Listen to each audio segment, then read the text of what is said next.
আমের সিজন শুরু হয়ে গেছে আবারও, তার মধ্যে পড়ে গেছে গরম। আর এই সময় আইসক্রিম খেতে কার না ভালো লাগে। তার মধ্যে সেটা যদি হয় ম্যাঙ্গো আইসক্রিম ঘরে বানানো, তাহলে তো আর কোনো কথাই নেই। কত সুন্দর করে খুব সহজে গ্যাস জ্বালানোর ঝামেলা ছাড়াই কিন্তু এই ম্যাঙ্গো আইসক্রিমটা ঘরে বানিয়ে নিতে পারবে। Hello friends, welcome to Shimpi and mummy's kitchen. আজকে আবারও একটা নতুন রেসিপি নিয়ে চলে আসলাম। আজকে আমি তোমাদের সঙ্গে ম্যাঙ্গো আইসক্রিম রেসিপি শেয়ার করব। খুবই সহজ কিন্তু রেসিপিটা, পুরো রেসিপিটা দেখার অনুরোধ রইল। পুরোটা দেখো আর ঘরেই খুব সহজে এই ম্যাঙ্গো আইসক্রিম কিন্তু বানিয়ে রাখতে পারবে। তাহলে আর বেশি কথা না বলে চলো রেসিপিটা শুরু করা যাক। ম্যাঙ্গো আইসক্রিম বানানোর জন্য সবার প্রথমে নিয়েছি একটা মিক্সির জার। এখানে নিয়েছি পাকা আম ছোট টুকরোতে কেটে 1 কাপ নিয়েছি। একটু বড় সাইজের একটা আম আমি নিয়েছি। তোমরা যতটা আইসক্রিম বানাবে সেই অনুযায়ী কিন্তু আম নিয়ে নেবে। এখানে নিয়েছি আমুলের মিঠাই মেড কনডেন্স মিল্ক, এখানে আমি 1/2 কাপ দিয়ে দিলাম। দিয়ে এবার এইটাকে কিন্তু আমি ব্লেন্ড করে নেব, আর কিছু কিন্তু এর মধ্যে লাগবে না। এদিকে ব্লেন্ড করে নেওয়া হয়ে গেছে, আর দেখো কতটা স্মুথ করে কিন্তু আমি করেছি। আর এর মধ্যে কিন্তু কোনো রকম জল বা দুধের কোনো ইউজ করিনি। এবার এদিকে একটা একটু বড় সাইজের বাটি নিয়েছি, এর মধ্যে 1 কাপ আমি নিয়ে নিলাম হুইপড ক্রিম। তোমরা চাইলে এটা ফ্রেশ ক্রিম দিয়েও করতে পারবে, তবে হুইপড ক্রিম নিতে পারলে সেক্ষেত্রে কিন্তু আইসক্রিমটা অনেকটাই ভালো হয়। 1 কাপ নিয়েছি, নিয়ে এবার এটাকে আমি ব্লেন্ড করব। তোমরা চাইলে হ্যান্ড হুইস্কার দিয়েও করতে পারবে, সেক্ষেত্রে 10 থেকে 15 মিনিট তোমাদের করতে হবে, অনেকটা সময় লেগে যায়। আর এরকম ইলেকট্রনিক হুইস্কার থাকলে এটা দিয়েই করে নেবে, তাহলে কিন্তু খুব তাড়াতাড়ি হয়ে যাবে। খাটনি এবং সময় দুটোই অনেক কম লাগবে। প্রথমে আমি লো স্পিডে রেখে কিছুক্ষণ এটাকে একটু ব্লেন্ড করে নিলাম। দেখো বেশ অনেকটাই ঠিক হয়ে এসেছে।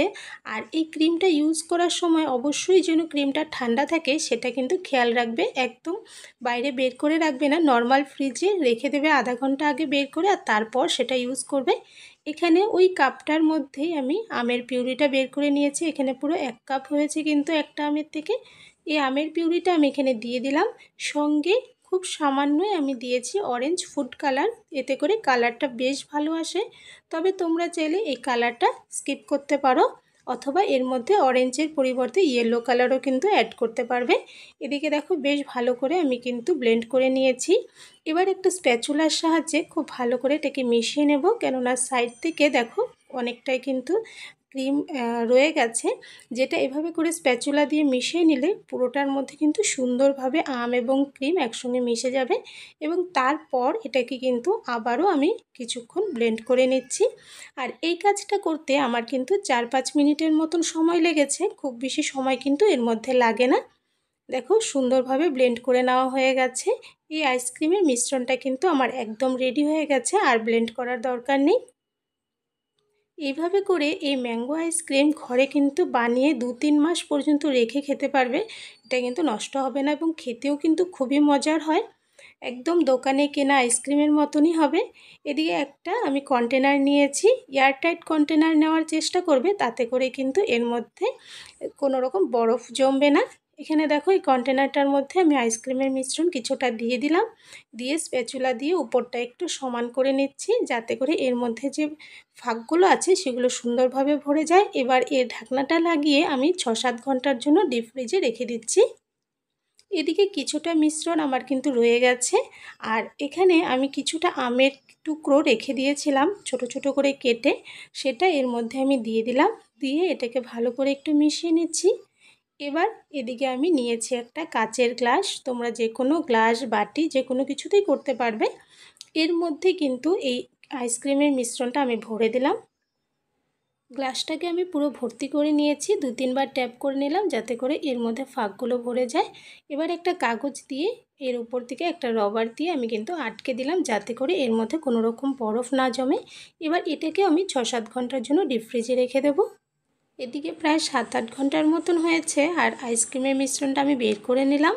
দেখো সুন্দরভাবে কিন্তু জমে গিয়েছে। একটা স্পুন দিয়ে আমি তোমাদেরকে উঠিয়েও দেখাচ্ছি, কত সুন্দরভাবে উঠে আসছে। দেখতে কিন্তু একদম দোকানের কেনা আইসক্রিমগুলোর মতন হয়েছে, খেতেও কিন্তু খুবই মজার এই আইসক্রিমটা। এখানে আমি বেশ কিছু স্কুপ উঠিয়ে নিয়েছি, দেখতে কতটা মজার হয়েছে। আর উপর থেকে আমি একটু কেশর দিয়ে ডেকোরেট করে নিলাম, দেখতে ভালো লাগবে। এবার গ্লাসের মধ্যে আমি যেটা রেখেছিলাম সেটাও বের করে নিলাম। এটাকেও খুলে আমি কেটে তোমাদেরকে দেখাবো যে কেমন হয়েছে। আর আমার এই ম্যাঙ্গো আইসক্রিমের রেসিপিটা তোমাদের কাছে কেমন লাগলো অবশ্যই কিন্তু কমেন্টসে জানিও। ভালো লাগলে লাইক করো, শেয়ার করো বন্ধুবান্ধবদের সঙ্গে। আর আমার চ্যানেলে নতুন হয়ে থাকলে চ্যানেলটাকে প্লিজ সাবস্ক্রাইব করে পাশে থাকা বেল আইকনে অল বাটনসে প্রেস করে দেবে।